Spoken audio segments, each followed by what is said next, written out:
Mm. Okay, I'll just begin with there's some technical issue due to which you can't see me, but if you all can hear me well, I'll just continue with it. So, just starting off again, stating on what is mental health. So, if I had to state, mental health is, a person's emotional, social, psychological well-being. It affects how we think, feel, act, behave, how we display our emotions out. It's more on to do with that. uh, it's not just absence of any mental health disorder or just having any mental health disorder. It's about how we handle our everyday stresses, how we handle the things that are coming, relate to each other, make the choices. uh, it's being existing on the spectrum, meaning each of our experience in its own ways, how we relate to one another, how our relationships are with people. It's more on to do with that. um, Moving forward to the mental health concerns faced by students. uh, just looking at this picture, we can see that most common mental health concern faced by students is anxiety. It's reported that about 66% of students report from high have high anxiety levels. uh, about 70% of the students feel that they have a lot of academic pressure. uh,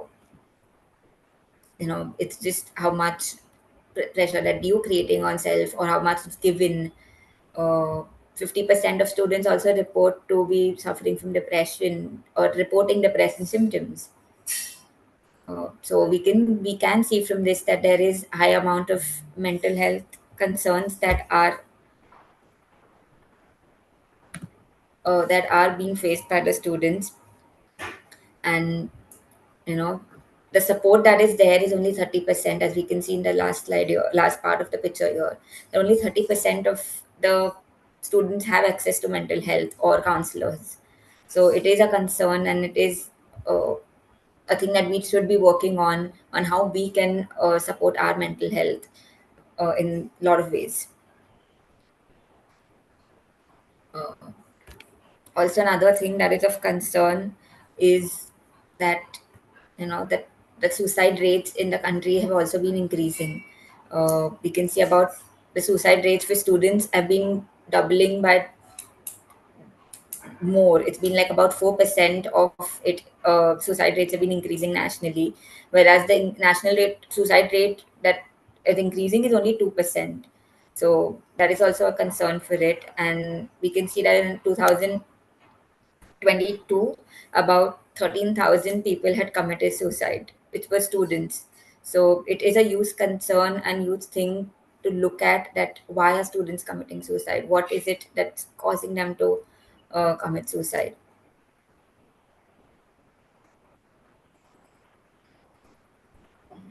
Moving forward to the mental health triggers, uh, what cause, what are the common causes of mental health in students? Uh, It's reported that about 85% of students feel the pressure to perform academically due to competitive grading and family expectations. The expectations that you have set for yourself. You want to succeed, you don't want to fail, or you have the thing that, oh, I want to come first, I want to come second, I want to have a certain amount of percentage.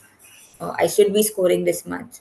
When uh, when we put in the factors, students, if you put in the factor of should, I should be doing this, I have to do this, it creates a lot of pressure for you.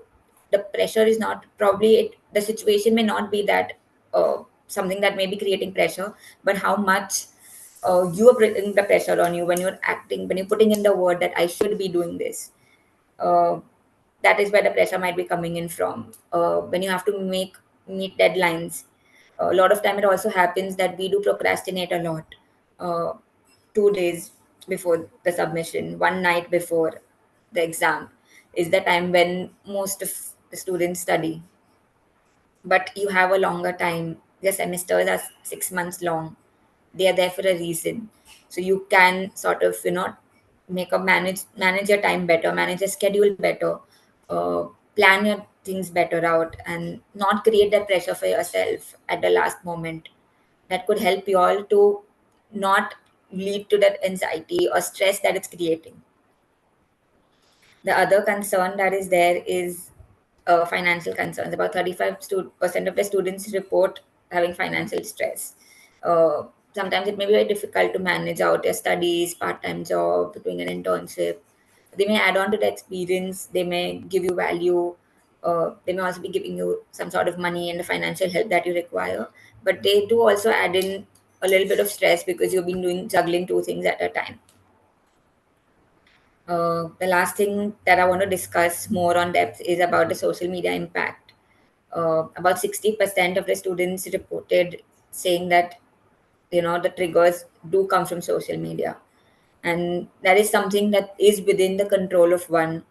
uh, and mainly social media added to the contributed to the triggers was because it led to feelings of inadequacy, feelings of stress, another word, FOMO, fear of missing out, thinking that, oh, the others are having fun without me, they're doing this much, they're doing that.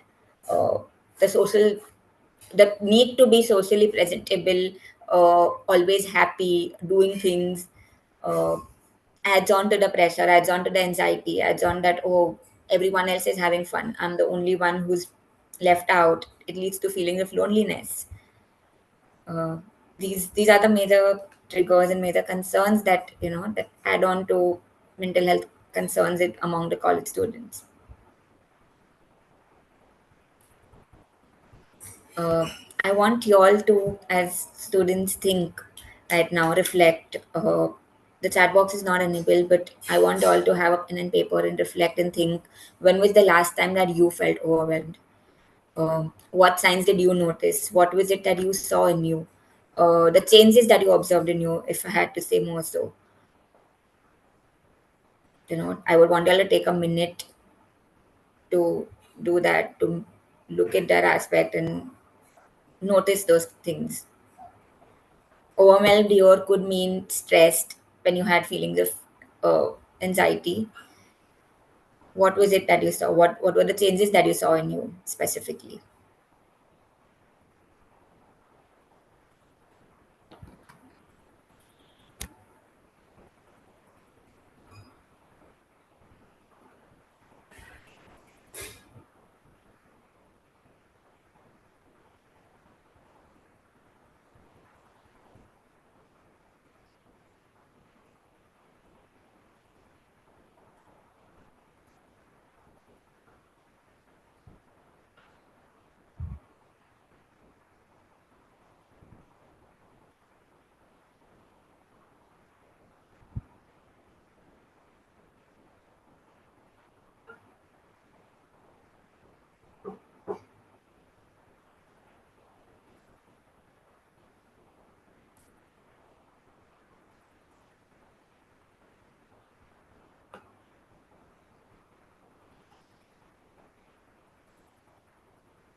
If you all can unmute and also ask, you can tell me, that would also work. I don't know if that's working.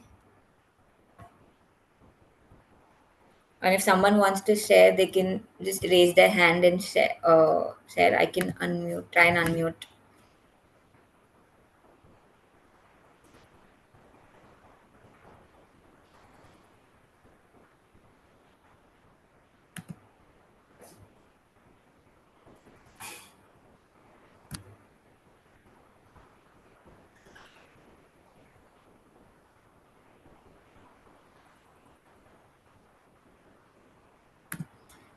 Okay, I don't think so. That's working out. We'll just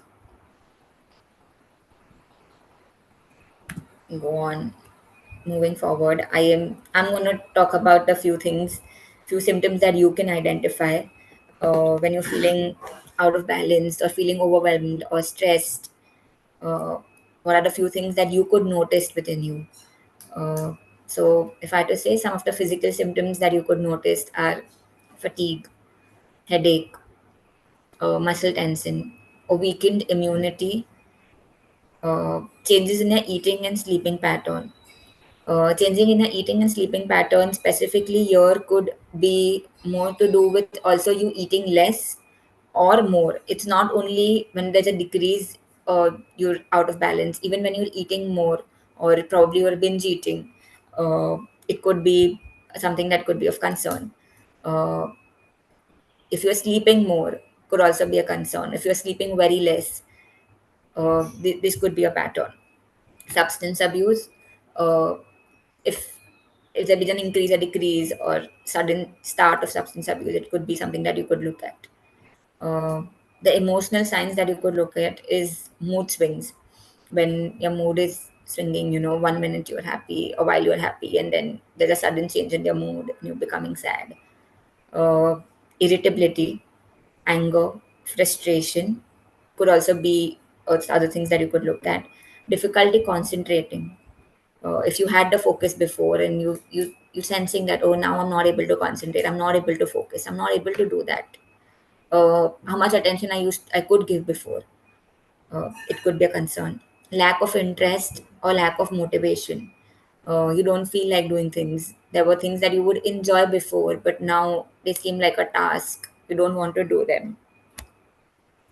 That could be another concern. That could be a feeling of hopelessness, worthlessness, thinking that, oh, I am nothing, I'm not doing anything. uh, Overthinking, and you are having too many thoughts, constant running of thoughts in your head. That could be another symptom. uh, so when these symptoms are there for a period of time, if there's an event that has happened and you're feeling these symptoms, it may be a reaction to the event.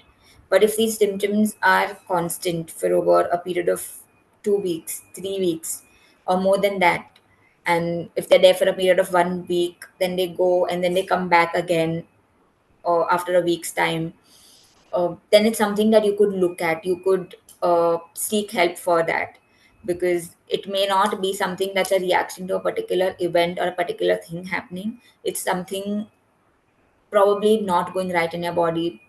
As the word balance is mentioned here, it's just being out of balance, not being able to balance out some areas in your life, and it's coming on to the physical or emotional symptoms, probably affecting your mental health or your physical health as well. And it's also important to note that sometimes the mental health symptoms do come out first physically, and then they probably are seen in your emotion changes. So, don't ignore the physical changes or symptoms that you do see in yourself.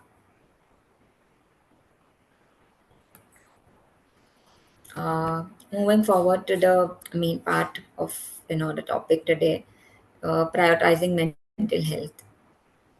Like I've mentioned before, when we did see how the rates of suicide are increasing in students, how the mental health concern faced by students is very high, the percentage of it is very high. So it is time that we look at our mental health, we give it importance, uh, stop ignoring it, or stop thinking that, oh, I'm just down for one day, or oh, grow up, why are you crying over a little thing. Stop saying that to ourselves. Give it the importance, give it the care that you would give yourself when you're physically not feeling well. If you are having fever, how would you give yourself a break? You would not do certain things, the same thing that you could do when you are not feeling well mentally. So you need to prioritize that aspect of it.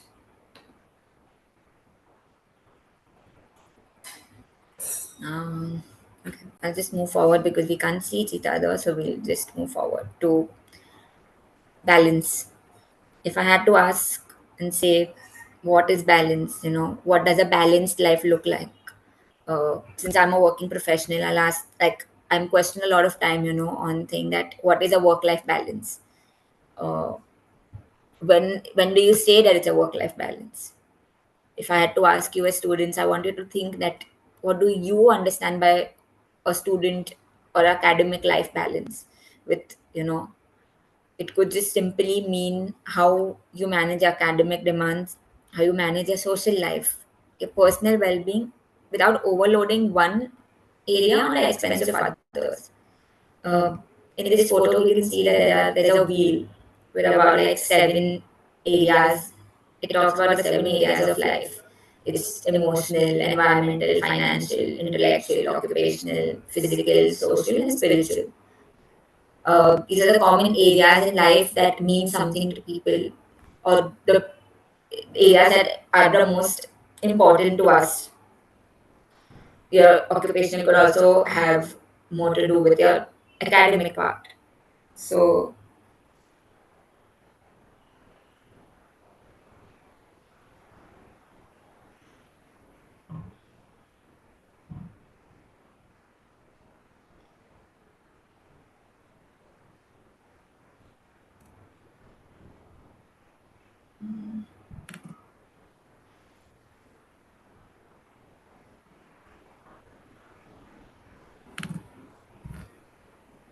just 1 second.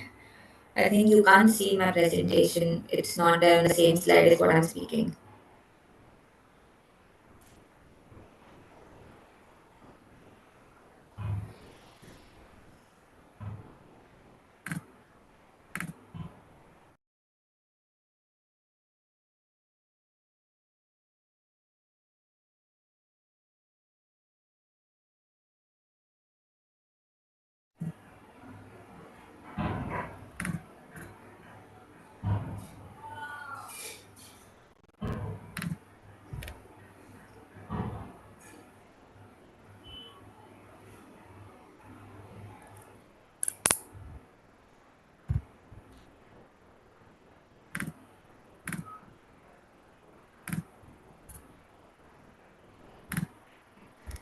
So yes,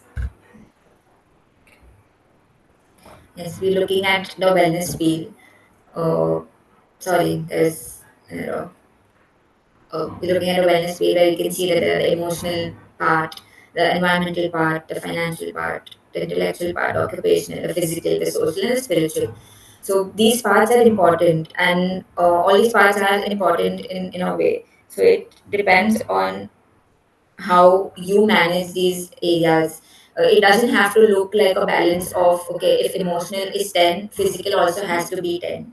It could be the balance for you could be focusing on emotional part to 10%, but physically you things may be more important to you. So you would want to give it a 20%. Occupationally or academically, things are very important for you. So you would want to give it a 40 or 50% importance uh, in life. So it depends on that. It doesn't mean that this wheel has to look like every aspect has to be like a perfect balance in itself. It's how you want it to be balanced, how much importance you want to give. It could be your wheel in your ways. But what is more important is it is also important to make a note that okay, sometimes the wheel may be like occupational could be given more importance when you know there are certain things at your academic place. When you know when you have exams coming up, you would want to give occupational like a 60, 70, or 80% as well, and the other areas could be a little sideline. Uh, but when you know there's an event coming up, or you want to socialize with your friends more, you're on a holiday or on a break, that time social aspect could be given more importance. So it's important to make a note that it's not only uh, that this wheel has to look like a balanced wheel in a perfect balanced weight. Like, okay, if there's 50 on one side, it has to be 50 on the other. No. It could be balanced out while a 10, 15, 20 to one area and a 70 to another area. But how what it means to you and how you have designed it, and do you feel balanced in your life or not? Do you feel that, okay, you're able to give importance to each area or no, is a more important part that you could look at, and then you could see that if it's balanced out or not balanced out. uh, exactly what I was talking about, balance is not something you find, it's something you create. uh, your life may not look like you found balance, like not everything is being given to you the way you would want it. You would want to probably have a lot of importance given to your academics, but you're not able to, it's not there. So you have to create that. You have to make space for it, you have to make time for it. It's how you want it to be. So you could create that balance. One way is the emotional wheel. We'll further look down at what are the other ways in which you can create uh, the balance in your life. So yeah, what is it that you can do to create this balance? let's just look at some strategies that we can employ to have a look at the balance part of it. Uh, Stress management techniques, when you are stressed or when you are not feeling okay, what is it that you can do to manage those things, to uh, look after your emotional life and to have the management of the emotional aspect of your life. One area is relaxation and breathing. You could do like exercise like deep breathing, a progressive muscle relaxation, or a safe place relaxation. Or if nothing, just like focus on your breathing. Close your eyes, just focus on your breathing. Just breathe in and slowly breathe out. Lower your breathing rate as slowly as you can. Do this 5 minutes a day when you wake up or before going to sleep, and see, does it help you in managing your stress, feeling a little less lighter, uh, more focused, more energetic through the day, not being more worried. Your thoughts are cleared out. It could help you with that. The other thing that you could do is setting boundaries. Uh, you know, limiting the social media impact, or limiting, saying that, okay, your study hours, saying no to the extra responsibility that you get.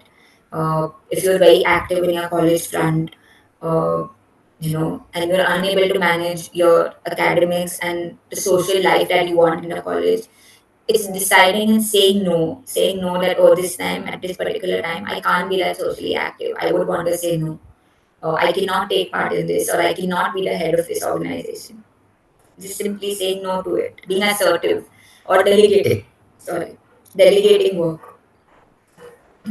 These healthy boundaries could just help you do that.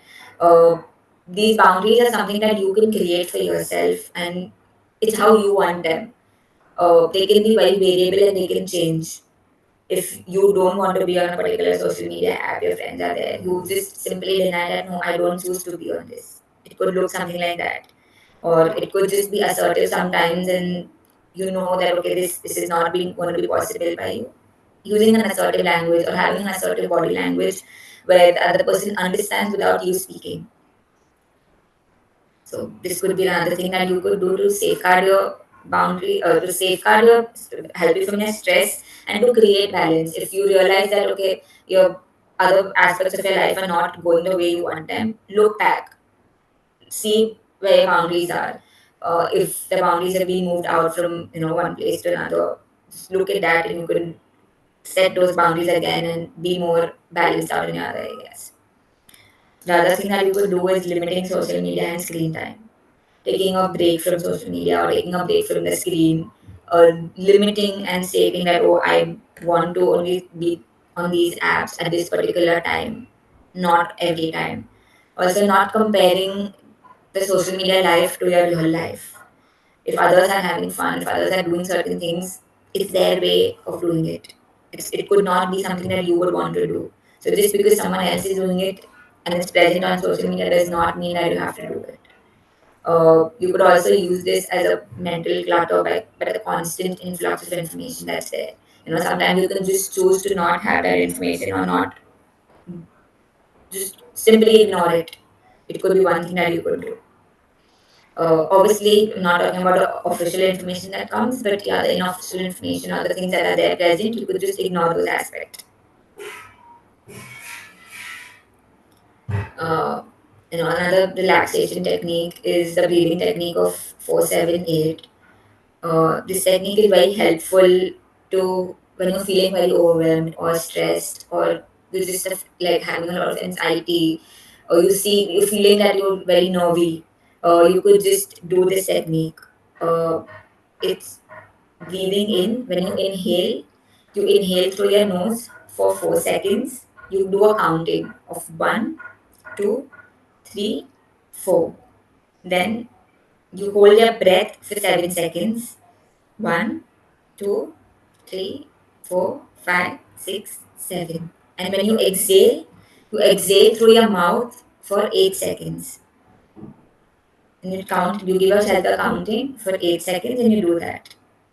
You can be repeating this process up to 4 to 7 times, or as and when required. If you feel that you've not been relaxed in the 7 times also you're doing it, or 4 times you're doing it, You could continue doing it for around 8 times, 9 times, till the time you feel relaxed. This technique helps in to lower your breathing rate, to keep you more calmer, and keep you more focused. It gives you the control because the breath is within your control. You're not breathing out because you were stressed. You're breathing out within your control aspect. This is one thing that you could do. You could also use this technique before your exams when you realize that okay, it's just that right before your paper. If you want to do this, you could do that to help you calm your nerves down. If there are people who feel very anxious before a presentation, before a class presentation, or just in generally when they have to present in front of a group or talk in a group discussion, you could use this. It could help you to give yourself the control of, if nothing else, if there are other aspects that are beyond your control. Like if I had to say right now, I would have been a little stressed because I wanted this to be a perfect thing, and I wanted it my that the technical glitches I didn't want them. So you must have seen that I must have been a little stressed about it somewhere. But if I could control and I could do this just as a technique, I could do it and it could help me just feel more relaxed, more calmer, and get myself more in control of however I can deliver it to you. The other techniques that you could look at, other time management techniques. Uh, a lot of the stress, the anxiety, or the pressure comes in because we don't manage our time well. We don't plan things well.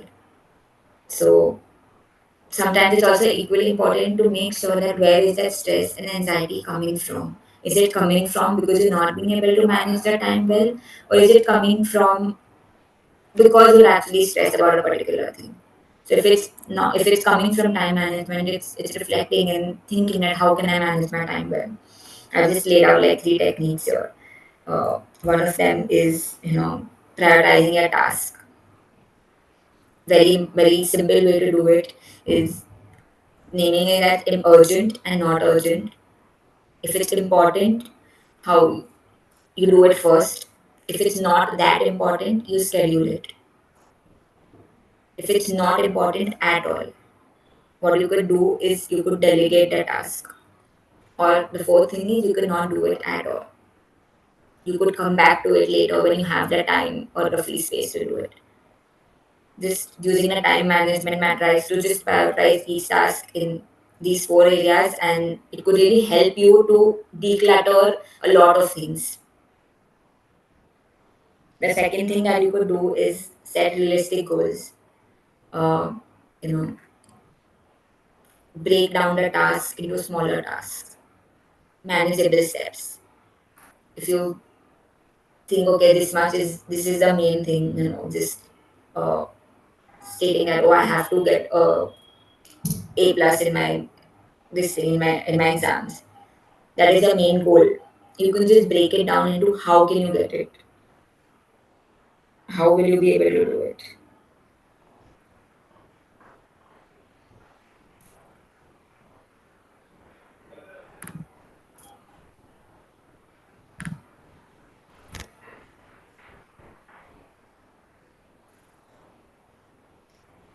Setting down, breaking the task into the smaller tasks, manageable steps. So if the task is about just getting A plus, you can look at how you can get those. Divided into okay, if this assignment I can get this much, I can do it. Uh, that could be one area, that could be one aspect that you could do. Then you could be like okay, for this but to get an A plus overall, I need to score this much in this exam. I need for that to be done. I need to be able to study these things by the end of this. I need to be able to do my assignments in a particular way.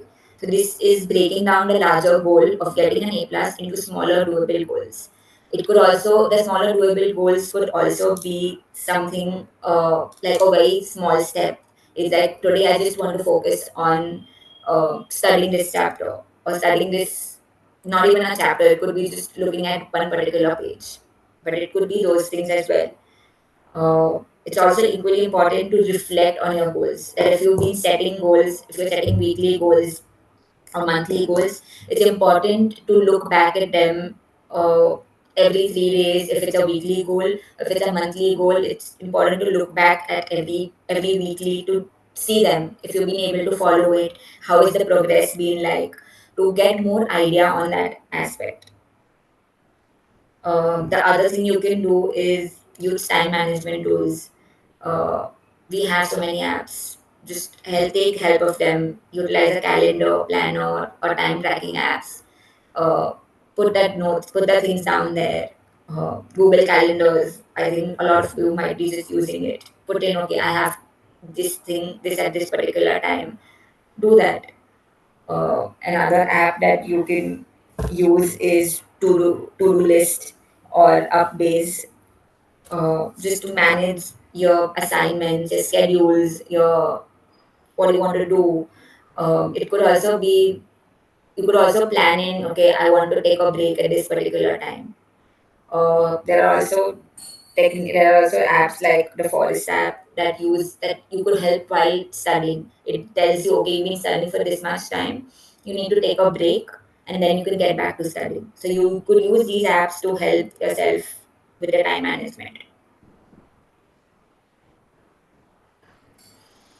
The other thing that you can do is physical self care, having self care practices like regularly exercising, having an adequate amount of sleep.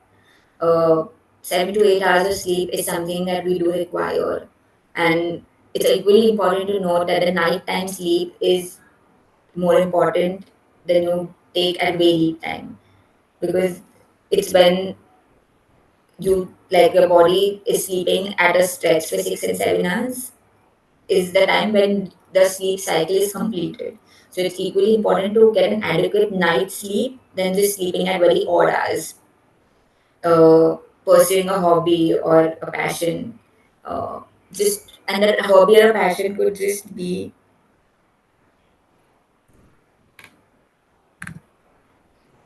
pursue a hobby and a passion could be just that you do something for fun. You don't have to be good at that hobby or passion. You can just do it just for fun of it. You don't have to be the best. You don't have to. You can be pathetic at it, but it's something that you enjoy, so you're doing it. Practicing relaxation or mindfulness. The other self care could be just going out, going spending time in the nature. Other things that you can just do to help yourself physically. Take care of yourself. Give yourself the priority in that aspect. The other thing that you can do is the emotional self care. Looking after yourself. For that, you could do journaling, probably a daily journaling. It could not be just writing down in a diary. It could be just writing down or speaking to yourself, or writing down in your notes app in the phone. Just simply reflecting upon this question that what went well in my day, what did not go as I planned or as I wanted to do it. This could give you just an overall reflection on how your day could be or how your day has been. Anything that that did, you make a note of it and you leave it here. The other thing that you could do is practice gratitude, uh, being grateful for things that are available to you, being grateful to you. You could just practice gratitude by having a gratitude jar or being thankful, just saying what things you're thankful for in the day. Uh, you could also write a letter to yourself. You could do it by practicing guided meditation or having a positive or taking positive actions for yourself. Gratitude not only to others, but it's also equally important to have gratitude and kindness to yourself. Being gentle on yourself is also equally important. The other thing that you can do is identify your emotional triggers. Look at what aspects are triggering you. Uh, what how are you feeling if a particular event is happening or a particular thing is happening. uh, Looking at it in a way like, okay, this event has happened and this event has made me feel a particular way. These are the emotions that I am feeling due to that. Like, I've just written a few things. If you can see the picture, I feel forgotten, I feel unsafe, I feel frustrated, I feel disconnected, I feel trapped. It could be I feel angry. It could also be that, okay, this particular happened, I felt it was unfair to me. So you could look at those aspects. You could take a note of it. Take a note of emotionally for you. What are the things that you felt due to a particular event? It's basically not just identifying the emotional triggers, but also being aware of the emotions that you are facing. The last thing that you could do for emotional self care is taking a break. If you realize that we spoke about the symptoms before, so if you notice the things in you, if you notice a symptom, if you know that a particular event has happened and you are not going to be feeling okay, take a break. It's okay. There are things that are important, but it's also important to be kind and be there for yourself. So take a break for yourself.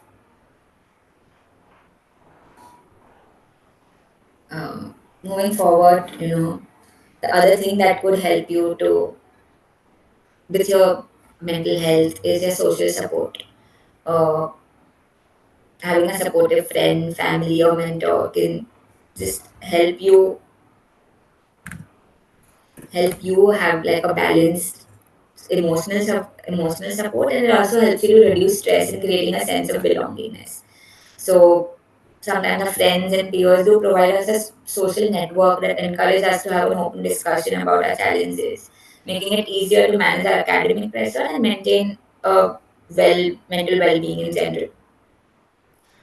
For building a social support, I understand that not everyone can form friends the same way some people can. There are some people who are very outgoing. There are some who are not outgoing. But it depends, just have one person whom you can share with, whom you can talk with.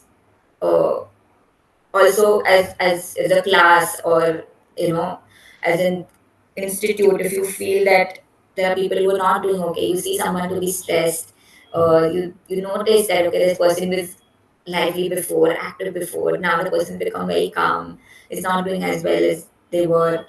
uh, you could just go and speak to that person, provide the support. You could just be there for that person. You could just ask a simple question that, uh, what is it, is there anything you need? How have you been feeling? Or if you want to share, I'm just available. This could be a simple thing that you could say. Just being available could be something that could help. So just doing that. Another thing that you could do is have study groups or accountability partners where you can just discuss things. A study group could help you to be connected, in education. You're all feeling the pressure of the academics. So just probably studying with each other could help you relieve that, could help you share that, could help you learn more. It could also help you be more interactive with each other, and also sort of if one person is having a concern with this thing, another one knows it, they can just help you with that. So you can do these things to create a social support and help each other through the stress or the anxiety or you're facing. I understand that there's competition, but with that competition, if you can just be a little bit supportive to each other, you can all grow together wonderfully. It doesn't mean that if one person is growing, you are not going to grow. If with your classmate growing, even you will be growing somewhere or the other. So not comparing your growth to another person and also being there for each other. The last thing that I would want to say is seeking professional help. If you feel that you have been overwhelmed for a particular time, for a longer period of time, not you know that it's not just due to one particular event. Listening to your body, doing that, identifying the persistent symptoms, if sadness, anxiety, stress is lasting beyond weeks and it's disrupting a daily routine or it's disrupting your physical health, taking professional support for it. Your friend can be there for you, but a professional will be there as a professional. They are going to be providing you more help and care in terms of how a professional can. If you're not feeling okay, if you physically, if you fracture your hand, you will go to an ortho. You will not tell your friend that, oh, just give me a bandage. Or if you're having fever, like high fever, you will not just take you will not just take a medicine and just be like, oh, tell a friend, okay, take care of me. If it's there for over 3 days, 4 days, if things are lasting more than that, physically, you will go and seek help from a professional. It's the same thing for your mental health. It's the same thing for your brain. So if you notice these signs beyond a few weeks, go seek professional help. It can be very helpful at an early stage. And also pointing out that counseling is just not for the crisis. It's not when you're feeling down or low or mentally not feeling okay. It can just help you with managing everyday stressors, building resilience, developing a healthy coping strategies. It can also help you to, in a self-care practices, to develop those tools, to create that balance in your life. We spoke about the 8 factors before we looked at the wellness chart. You can just, it can help you with creating those balance in a very wonderful way. Having that work-life balance really well. So, when you notice these changes, just go visit a counselor or a psychologist, uh, college counselor would also do, whichever, but just go seek help.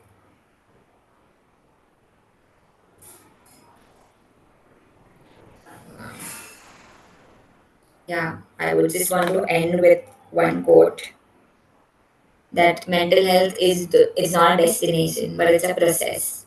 It's about how you drive it and not where you're going. The destination is not important, but the entire process of it. It's an everyday thing. How your physical health is an everyday thing, your mental health is equally an everyday thing. So, if you could just look at it in all aspects and just be there all throughout with it.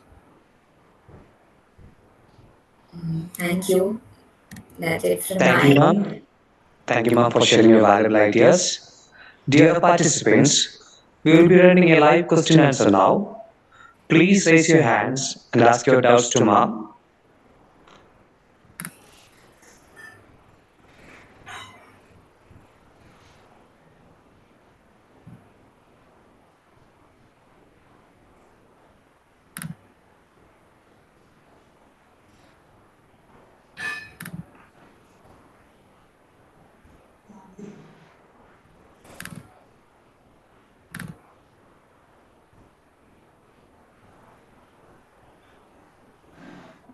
Hello, ma'am.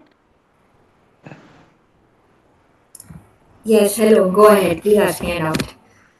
Which will be the ideal sleep hours for a student, ma'am?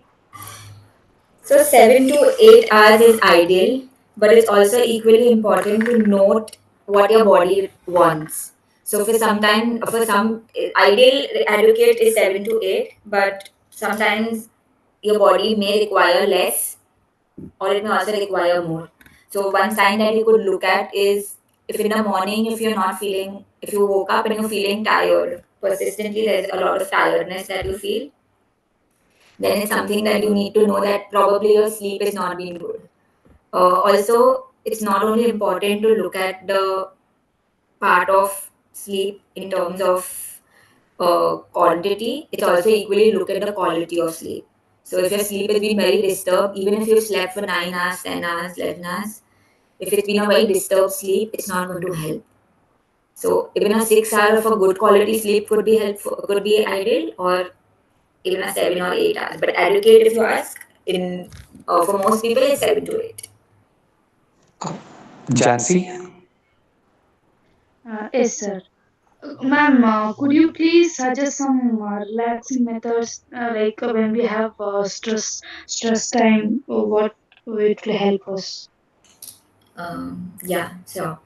So I showed one slide on the breathing technique of 478. That is one relaxation technique on breathing. Another thing that you can do is a simple breathing technique of a diaphragmatic breathing or deep breathing, where you close in your eyes and you breathe in from your abdomen and not from your chest, and you breathe out also from your abdomen. So when you're breathing in, you see that your abdomen gets inflated, and when you're breathing out, the abdomen goes in. When you notice, this could be a technique that you could do. The other technique that you could do is progressive muscle relaxation, or wherein you tense your muscles and then you relax them. The last technique that I could tell you is about, if you just had to practice in your daily life, could be a grounding technique. It's called the 5 4 3 2 1, where you notice 5 things that you can see around you, 4 things that you can feel around you or you can touch around you, 3 sounds that you can hear, 2 things that you can smell, and 1 thing that you can taste. This could be a technique that you could do if you're in very anxious at a moment or before the presentation or something. You could just do that. It will help you to be in the present moment. Sanjana ma'am? Thank you, sir. Hi, good evening, ma'am. I had a question. So, you said that mindfulness and meditation practices can help us stay more focused on our task. But, ma'am, whenever I try to do mindfulness or like practice meditation, I fall into such a zone where I'm sleepy or my mind is, getting diverted to some other things and I just start procrastinating. So, how do I put myself at ease and, be more present while I practice this meditation and mindfulness? Yeah. So, Sanjana, it may be that sometimes when you're more quiet or when you're more relaxed in that state, when you have given that time, you get into a lot of thoughts. But it could also be that, so you may not be very good at it, but what you can do, you can start off with guided meditations. There are a lot of them available on YouTube. You can just search it, or you could do that. Don't beat yourself up, or don't be like, oh, I like say it in a better way, that you don't tell yourself that, oh, I'm not able to do it, not able to do it. Just focus on how much you can do it. You can start off with 1 minute or 2 minutes. You can move forward and go on for 5 minutes. The other thing that you can do is, if you're not able to do a lot of meditation, is just focus on your breathing. If you see yourself going into a thought or procrastinating or into other aspect of it, just come back to focusing on your breath. Close your eyes, do nothing, and just focus on your breath. You can start off with this practice for about 1 minute or 2 minutes each day, and then see if it still continues. Just open your eyes and do a normal breathing exercise of deep breathing, do nothing else. And then when you develop on that, you can go forward and try other forms of guided meditations. Sure, ma'am. Thank you so much. Okay, no problem. Uh, Drishti ma'am, it is streamed in YouTube also. In YouTube chat box, some questions are there. May I? Yeah, sure. Okay, the first question: drinking coffee is good for mental health or means stress? Okay. Uh, it depends on a person. It's a stimulant at the end of the day. So if it's helping you, you can just go ahead and drink.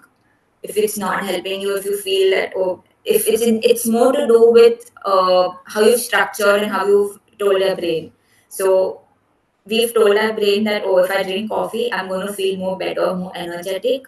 You can go ahead, and if you had that idea, you can go ahead and drink a coffee. It's doing no harm.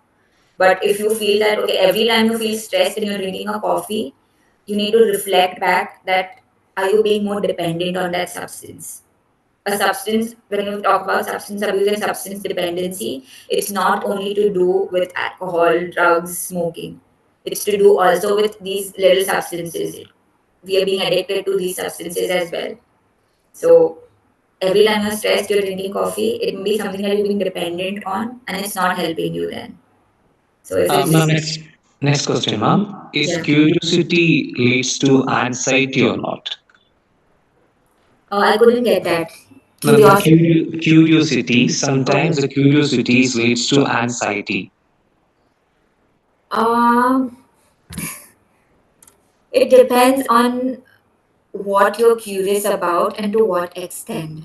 If you're going into a cycle of thoughts that is not helping you, then it may lead to anxiety. But if you're leading to a cycle of thoughts and you know that, okay, it's helping you to, if it's a reflection on that part, it may be it may not be leading to anxiety. You can divide your thoughts and your curiosity into helpful and unhelpful. So you could look at those aspects and then see where it goes. Okay, ma'am. We know then. You can ask the question.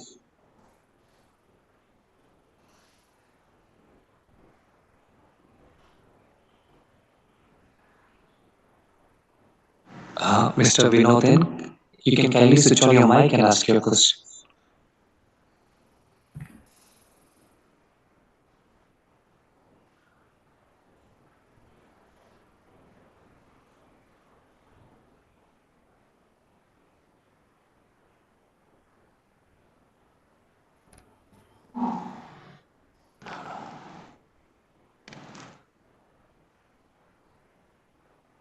It looked like we have covered all your questions. Ma'am, is there anything else you wanted to cover up before wrap up?